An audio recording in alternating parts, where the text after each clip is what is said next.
Hello everyone and welcome back to another very exciting chess game by Morphy.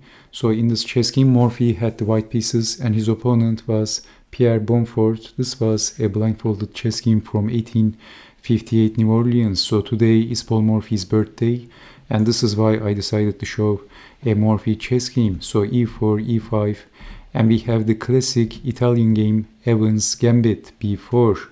The Evans Gambit accepted c3, bishop to a5, d4, e takes on d4, and Morphy castled. Basically, right now, white is 3 pawns down, but bishop to a3, so black can't castle because of this bishop after developing the knight. It looks annoying, so d6 blocking and queen to b3. So both attacking on f7, and white is going to get back the pawn. So knight is defending on f7. Bishop takes on c3, queen takes on c3, and also attacking the g-pawn, and Bonford castled.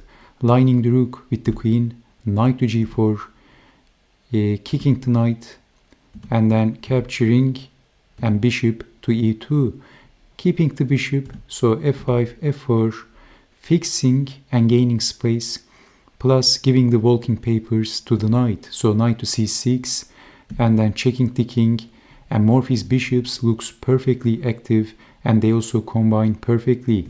So sending the king to the corner and bishop to b2, and Morphy is threatening checkmate, so defending and lining the rook with the queen and threatening to open the door for the rook with a discover attack on the queen. And we can also see that black is behind in the development. The bishop is sleeping and the rooks are not connected. So rook to f6, hoping to block the diagonal, but then takes and defending the queen. What would you do in this position? Can you guess the next move of Paul Morphy? Well, this chess game stayed with me for a very long time because Morphy's tactics was so beautiful. I have never forgotten this chess game. I think this is one of the immortal chess games of Paul Morphy, okay? So Morphy played rook to e8. What an amazing deflection move. A rook sacrifice. So the queen is pinned. Black has to capture the rook. And why did Paul Morphy sacrifice the rook just like that? Can you guess the next move? Okay, exclamation point. Queen takes on f6. What a move. Sacrificing the queen to checkmate the king, but we have queen to e7.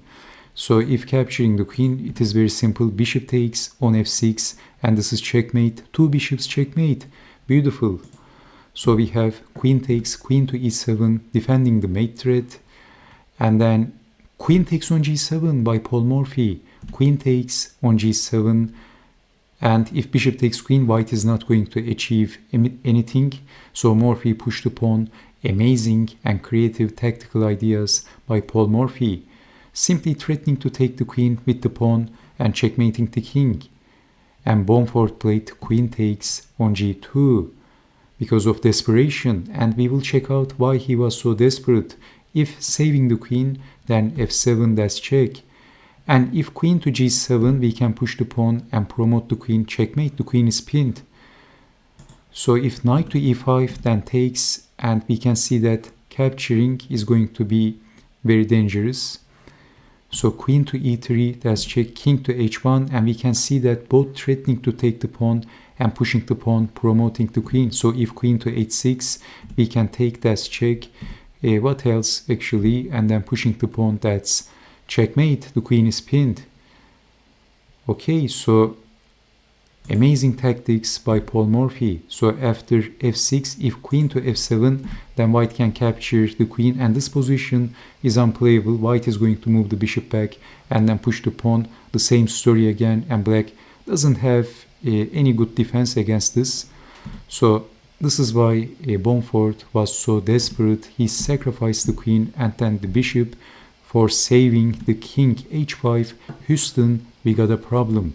Rook to g1, cutting the g file. Well, this position is unplayable for black, and Bonford resigned. There are multiple threats to deal with, and black has no defense against them. So the possible continuation, well, actually black doesn't have any moves, So if some random move, then rook to g5, and there is no defense against rook takes pawn, checkmate. The stage is set for checkmating the king. And if white wants, white can also play something like f7, that's check. I mean, f7 is also possible. And then check, and then checkmate. Look at the power of the bishop here as well. So happy birthday to Paul Morphy, and thank you so much for watching.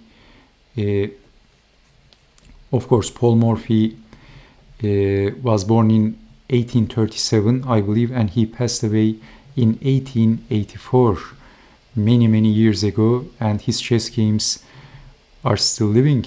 And thanks again, and I hope to see you next time. Bye bye.